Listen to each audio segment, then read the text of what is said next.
E rëndësishme është që unë kam Genta në lidhje live tani dhe do të shkoj me vrap tek ajo, sepse Albania në Adventure na sjell pozitivitet dhe na çon në Everest, aty ku kohët e fundit çunat kanë qenë. Dhe jo vetëm. Moj Genta. Moj Genta. Që ke vështillur mirë sot, është sot jashtë? Sot që ke rrezillit, se nuk e di pse që ke e qeshurisë gjithmonë. Ka fjetur gjumë duket e freskët. Më duket e freskët në fytyrë shumë.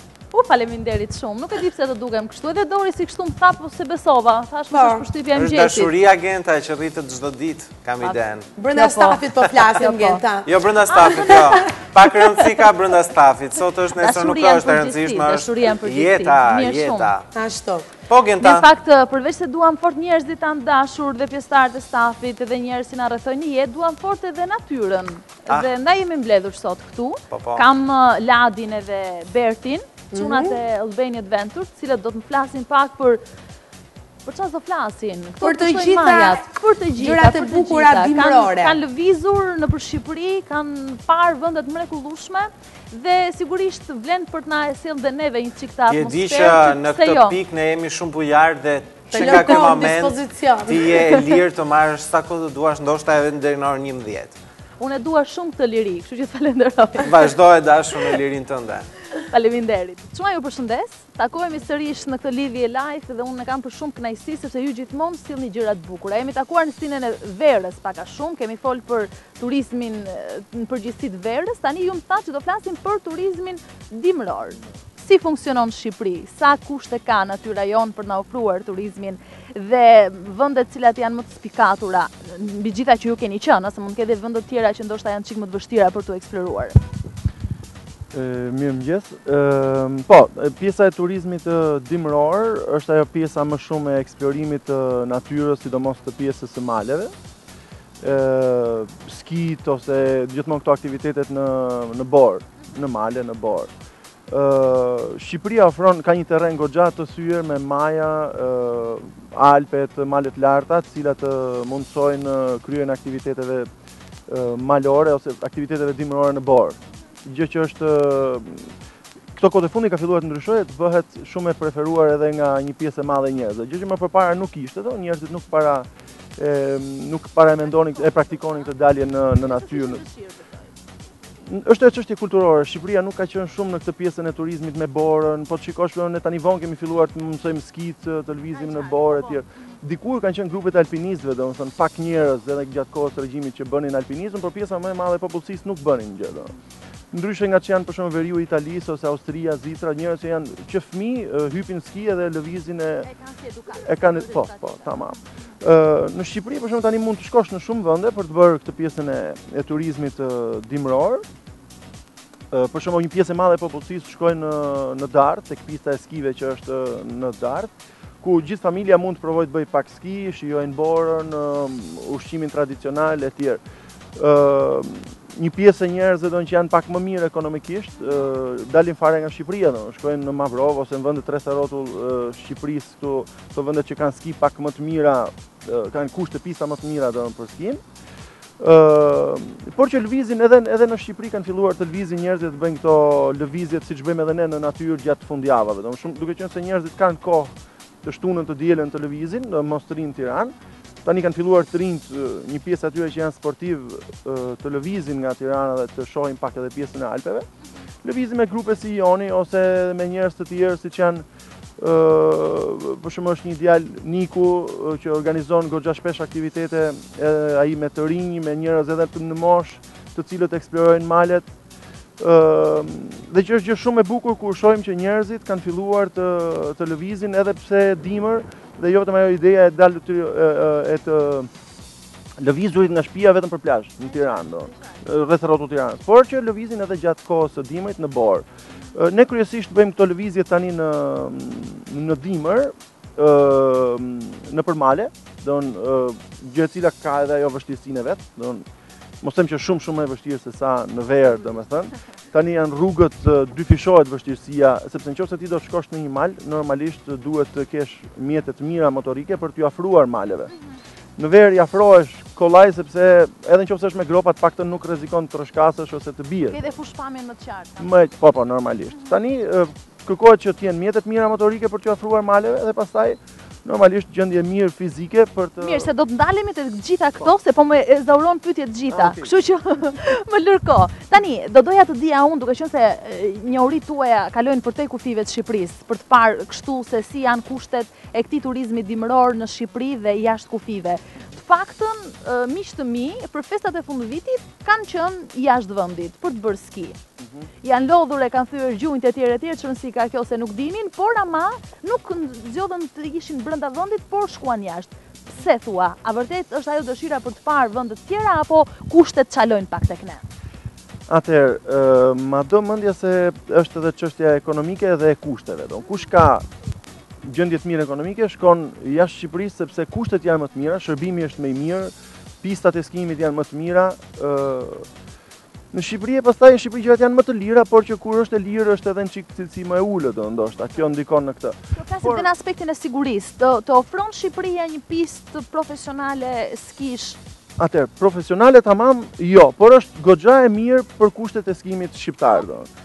Aty ka njerëz të cilët shërbejnë, të mësojnë, për shembull është në pistën e skive në Dardh, për shembull është Paula, është një vajzë e cila është kampione e Shqipërisë për skimin femrave, ajo të mëson për të bërë ski, të ruan gjithkohon, është tamam person që është në dispozicion për njerëzit që të kujdeset për ta, domethënë.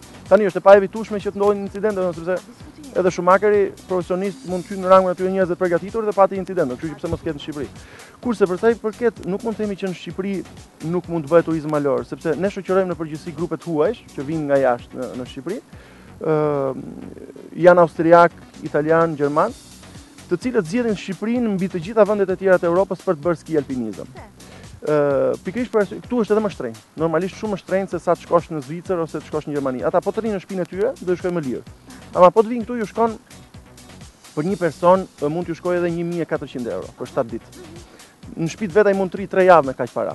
Por vjen këtu sepse pikërisht është kjo natyra e egër shqiptare, jo, e egër në sensin e natyrës, e këtij lloj sporti, e relievit. Ata mund të ngjiten, ne kur i marrim këta lloj klientësh, i çojmë në korab, për shembull, ku pak njerëz arrin të ngjiten në korab ndimër, Ata kanë normalisht skitë e përshtatshme për të bërë ngjitjen dhe për të bërë, po, absolutisht, po, janë njerëz shumë të zotë sepse është një sport, ski alpinizmi është sport shumë i rrezikshëm.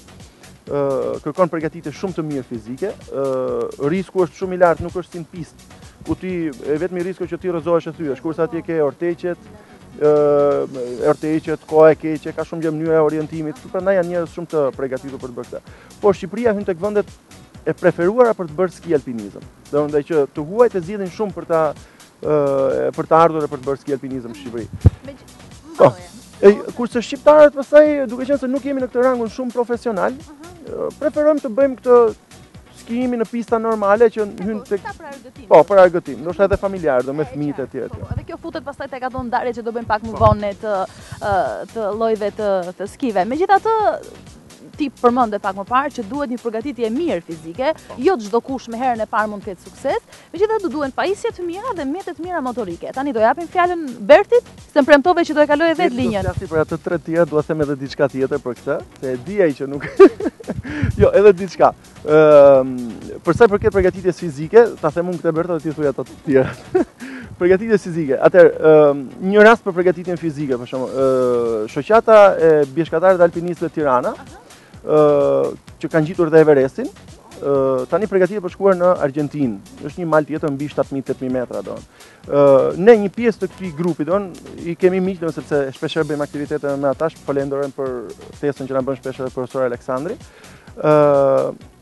Është Fation Plaku, një djalë i cili ka ngjitur dhe Everestin e që vjen shpesh në aktivitetet tona Dhe në disa foto që shfaqen aty në aktivitetet tona i ka bërë dhe Fationi Përgatitja fizike është shumë e rëndësishme për të bërë këto aktivitete në mal. Për shembull, ne bëjmë këtë daljen javë për javë nëpër Alpe, që pushtojmë majat. Për shembull, javën e shkuar ishim në Valamar, 2373 metra.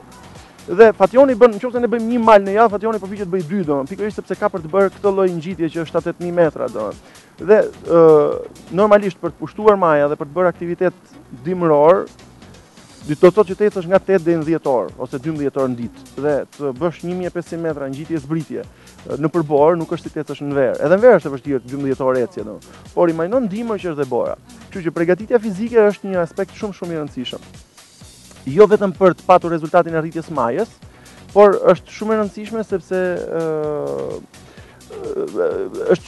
sepse duhet që të paktën të kesh të siguruar veten. Ti jesh i përgatitur që të mos ngelesh ose të mos vritesh në mal. Këtë kisha për sa i përket përgatitjes fizike për të bërë këtë lloj aktiviteti. E la linjën. E la, po do kthehemi prap. Tani, nuk e di çfarë ndodhi, me sa duket është ajo, dashamirësia që të ndaj me kolegët gjërat. Ti je po kaq pjesë integrale e gjithë kësaj aventure të mrekullueshme, të rrezikshme, të bukur, të lodhshme etj. Tani më thuajnë për shtypjet e tua, si është ky turizmi dimror në Shqipëri dhe për më tepër është ndarë në disa faza, më thatë pak më parë. I përmendim bashk? Tani Ladi nuk la gjë pa thënë, i tha të gjitha, por i përsërisi me lezet, ne dhe shtojmë dhe të reja. Por mendoj se një ndër gjërat kryesore që duhet kemi parasysh, domethënë për kryerjen e këtij lloji turizmi, janë pajisjet që janë shumë të nevojshme, domethënë. Flasim për pajisjet që na duhen për të veshur, apo jo? Jo vetëm për të veshur, përfshirë edhe makinat, edhe veshjet, mjetet motorike e gjithçka tjetër. Pushoti se po fol. Për të bërë këtë lloj turizmi, në paktën në Shqipëri duhen mjetet motorizuara shumë të përgatitura tamam, domethënë posaçërisht për këtë lloj terreni, pasi rrugët në Shqipëri nuk ta lejojnë, si thua, në kohë të mirë, jo më as në kohë të mirë, le më në kohë të keqe. Përveç këtyre, duhet kesh patjetër veshjen e përshtatshme për borë, gjë të cilët shqiptarët jo të gjitha kanë, realisht, pasi edhe kushtojnë pak. Sa kushtojnë, dua ta di.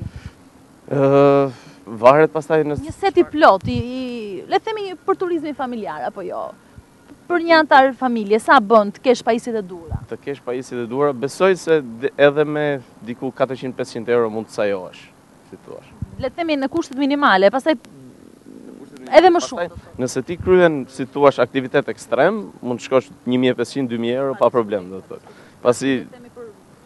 Pasi vetëm një xhup bore, nëse ti e merr, si thua, diçka profesionale, diçka shumë të shtrenjtë, shkon 800-900 euro vetëm xhup. Pastaj tjerat kështu janë. Mirë, një herë të blera, pastaj i ke për çdo stin. Është një investim që e bën një herë dhe pastaj i kemi. Ndoshta, por problemi është që, për shembull, sepse tani është biznes kjo, pjesa e veshjes për aktivitetet alpine.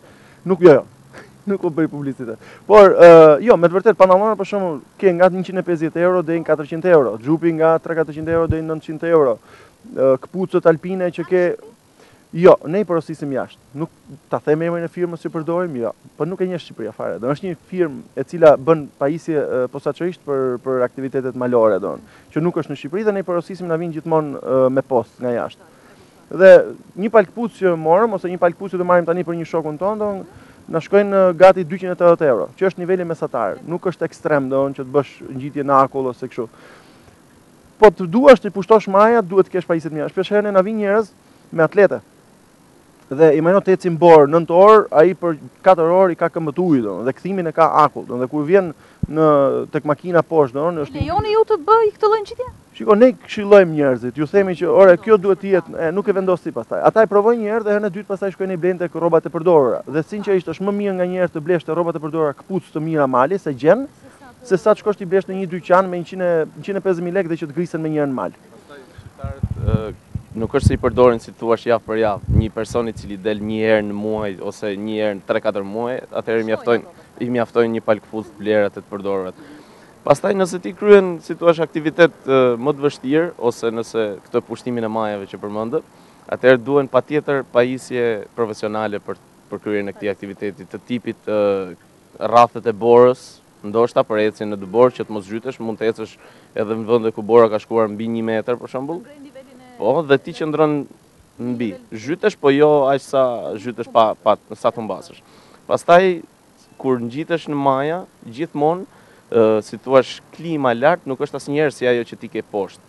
Pasi mund të nisesh nga baza e malit me diell, me kohë shumë të mirë, të duket se nuk do ketë asnjë lloj vështirësie, por në momentin kur ti shkon mbi 2000 metra gjen akull dhe në momentin që ti shkel mund të rrezikosh edhe jetën, si thua. Po. Për këtë gjë të duhen patjetër kthetrat janë kthetra metalike të cilat vendosen ose ju vishën këpucëve nga poshtë dhe të lejojnë që ti montesësh edhe në vendet, po, krijojnë bazament dhe ti montesësh edhe mbi akull, pasi akulli ka krijuar, si thua, vende ku është si tecësh mbi xham dhe shumë e rrëpirë. Dhe këto kthetra të lejojnë, po, shumë i lumur dhe këto kthetra të lejojnë të ecësh dhe të ngjitesh deri në maj.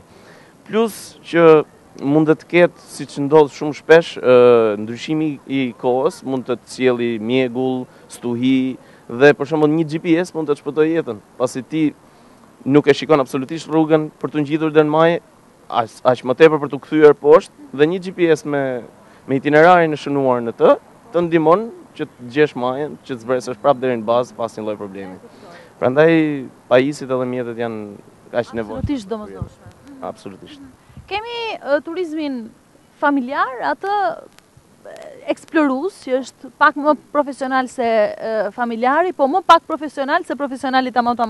Edhe ky kërkon pajisjet e nevojshme për kryerin e aktivitetit. Absolutisht veshja duhet, edhe nëse ti bën një shëtitje, mjafton që ti ke shkuar në borë dhe duhet patjetër pajisje, këpucët duhen të jenë të përshtatshme për borë. Pastaj neve ofrojmë gjithmonë për gjitha llojet aktiviteteve që bëjnë, ne ofrojmë pajisjet të cilat njerëzit nuk mundet t'i gjejnë, të tipit rrafet e borës, që njerëzit nuk mundet t'i blejnë vetë, ndryshe nga këpucët ose nga xhupat, i kemi neve u ofrojmë njerëzve, në mënyrë që marrin tek ajo firma jashtë. I kemi bler normalisht. Edhe njerëzit janë shumë përdorim që kanë përshtypjen, mund përdoren nga shumë person. Okay. Ato janë me masa, mund të t'i përdorë çdo lloj njeriu, edhe të vegjëlit, edhe të rriturit, mund të t'i përdoren që të ecin në borë me ta. Këto përdoren rrafet e borës, përdoren për vende jo shumë të vështira, që s'kan pjertësi shumë të madhe ndryshe nga kthetrat. Janë shumë të përshtatshme për ecje dhe për shëtitje në natyrë në vendet ku ka rënë borë. Unë pash nga fotot që ju keni bërë, Fationi në fakt, kishte shkruar më shumë foto, panoramat mrekullueshme. Përveç se është ajo adrenalina e sportit, e të ngjiturit lartësit, e të sfiduarit kohës dhe terrenit, ka dhe një lloj bukurie të jashtëzakonshme në fakt. Është Shqipëria vetvetiu e bukur, po edhe terrene të tilla, me dëbor dhe me lartësi, ku rrezet e diellit bëjnë atë kontrastin e tjerë. Kjo në fakt është shumë e vërtetë. Në Shqipëri mund të bësh foto, jo vetëm Shqipëri, në gjithë botën peizazhet janë të bukura. Por ne po flasim për këto tonat. Realisht bëhen foto të papara. Fationi ka bërë foto shumë bukura, ne kemi edhe një koleg tjetër, Edin, ai gjithmonë intervista është në terren, edhe sot e kemi në terren. Edhe ai bën foto shumë të bukura, edhe Fationi bën foto shumë të bukura. Nganjëherë aq sa ne i gjithë grupi presim këta, domethënë. Dhe unë kur dalim me Edin ose me Fationin, i bie që ecim dhe pastaj çdo 10 metra duhet me prit 10 sekonda, prisni, bën shkrepen foto do. Gjithkohë. Pashte në foto gjurmë kafshës. Po. Interesante. Që i bie që është dhe i rrezikshëm ky terren, ndoshta në orët e vona apo. Po, në të gjitha rrugët që ne bëjmë, gjejmë gjurmë. Do herën e fundit në Valamar pam gjurmë Mariu, edhe nga foto nuk e di nëse bëre re. Edhe pam lart në maj, pastaj në Valamar në maj fare ishin gjurmë lepuri dhe të ndjekura nga gjurmë ujku. Dhe ishin zigzag që kishte ndjekur ujku gjithkohon. Mirë që zgjedhëm kocka kush e di çfarë fati ka pas. Po. Por që ka në vendet ku shkojmë ne ndoshta nuk arrin të shkojnë gjahtarët deri në ato lartësi. Sepse gjahtarët ka gjallëruar kjo bota. Ka më shumë kafsh. Sepse pjesa e poshtme, okay, shkojnë gjahtarët ecin shumë, shkojnë goxha vende, kurse por nuk mendon mendja se ngjiten deri në maj fare, domethënë. Dhe kështu që sa më shumë i afrohesh majës, aq më shumë kafshë tegra ka. Ariu është shumë normal, ujku, lepur janë shumë normal për t'i parë. Gjurma, sepse ata na shohin shumë më kollaj se sa ne, nga që ne kemi mendjen të përqendrohemi për të ecur, për të zgjedhur vendin, mos shkelim gabim, mos rrëshkasim, nuk i shohim kafshët. Në përgjithësi nuk parashohim kafshë. Ato janë në ambientin e tyre dhe ato na shohin edhe na ruhen, por nuk ma do mendje, nuk e kemi marrë ndonjëherë parasysh faktin që do sulmohemi nga këto kafshë, pasi ato nuk është se vuajnë për të ngrënë. Atje ka plot kafshë funksionon okay, kështu që nuk mendoj se vjen rradha për nga njerëz. Nuk sulmohen njerëzit, paktën s'kemi një gjuhë që të jetë sulmuar njëri paktën këto kohë të fundit nga kafshët e egra por që është një ambient i egër. Dhe doja të thoja edhe që njerëzit që duan të bëjnë këto lloj aktivitetesh, unë do i këshilloja të mos nisen vetëm ose të mos nisen pa patur dikë që i shoqëron. Po, me ne ose me grupe të tjera ka mënyra për të organizuar me njerëz për të shkuar dhe për të eksploruar këto këto lloj vendesh që janë të egra dhe që janë edhe të rrezikshme. Nuk do doja që të nisen vetëm pa u shoqëruar nga diku. Prandaj edhe grupet e huaja kur vinë në Shqipëri, zgjedhin edhe pse janë shumë më profesionistë, janë shumë më të zotë, pajisjet i kanë shumë më të mira, zgjedhin guidën që t'i shoqërojnë në vendet e ndryshme. Nuk shkojnë, nuk nisen vetëm asnjëherë. Rreziqet e tjera, për shembull, është rreziku i ortekut, kam përshtypjen. Rreziku i ortekut, mjafton duhet kesh nëse nisesh për një mal, merr edhe guidën me vete, absolutisht guida duhet të jetë e përgatitur ose duhet di rreziqet të cilët mund të ta presin. Edhe orteku është një rrezik të cilin ti mund ta evitosh.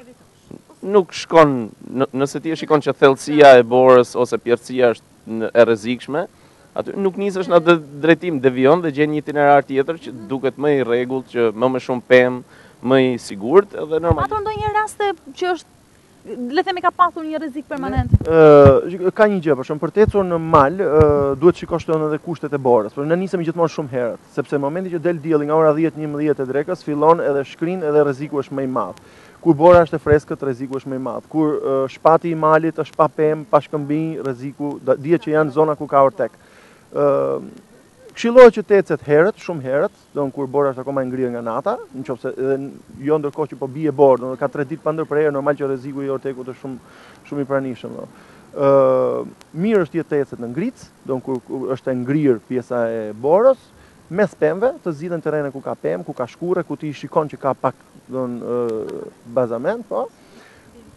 Pastaj janë pajisje të tjera që ndihmojnë për ortekun, don që janë edhe gjëra shumë profesionale se sa këto. Ata që bëjnë ski alpinizëm kanë disa lloj pajisjesh tip GPS-sh që lëshojnë sinjal dhe kur i zë orteku, sepse në përgjithësi kur zë orteku maksimumi i kohës që të mbetet për të jetuar nëse nuk ke ndryllur qafën, është 15 minuta, pastaj mbaron ajri. Kështu që varet edhe se sa metra je nën borë. Ata kanë të gjithë këto lloj pajisje brenda në trup dhe e cila merr ose jep sinjal. Ti e vën komandën merr sinjal kur ke patur një ortek dhe gjen shokun ku është poshtë borës. Në përgjithësi e lën të gjithë tek opsioni jep sinjal.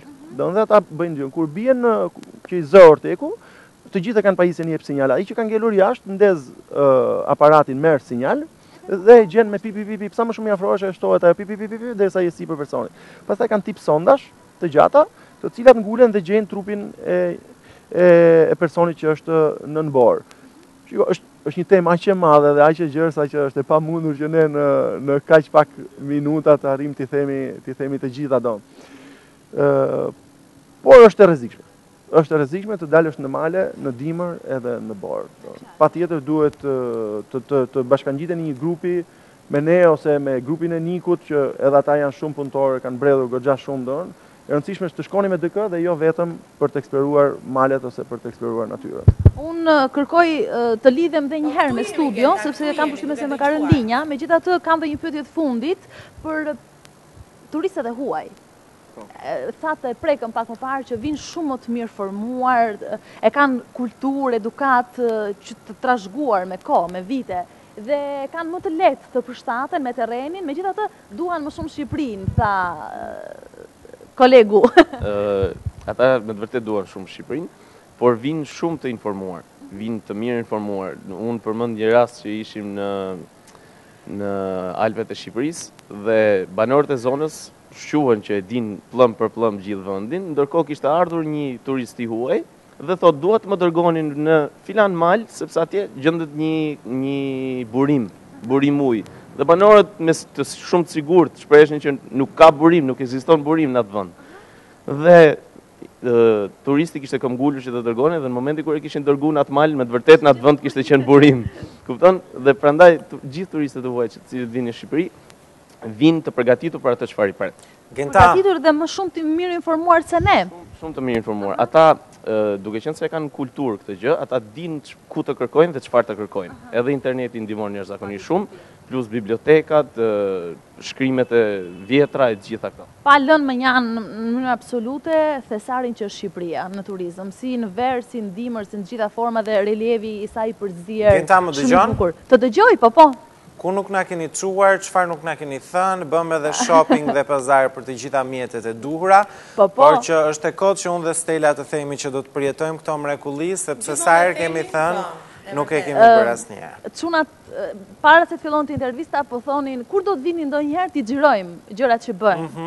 Dhe Erion Xhabafti është shumë gatshëm që të shkojë bashkë me djalin tjetër, sepse është hera e dytë që ne qellojmë si ekip të gjithë bashkë. Kështu që bëjmë edhe ne të tre dhe ikim.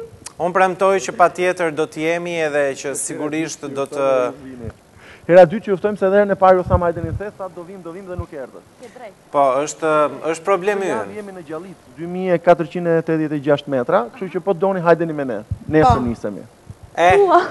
Transmetimin. E që sfidë do të provojme. Ne jemi live gjithë kohës edhe na penalizojnë shumë gjëra. Edhe ati live, e bëjmë edhe ati live do. Qa ideje? Fantastike do t'ishte, me gjitha të... Do ta mendojmë, do një transmetimi tjetë live na duhet në formën e një sfidet veçan me vetën, por edhe me shikuesit, Genta. Po, do ta shikojmë prioritet këtë që e patur kohët e fundit. Ju përshëndesim. Faleminderit shumë, Çuna. Uroj aventura të bukura pafund, kënaqeni, të argëtoheni dhe ta bëni Shqipërinë duket perlë, ashtu siç është.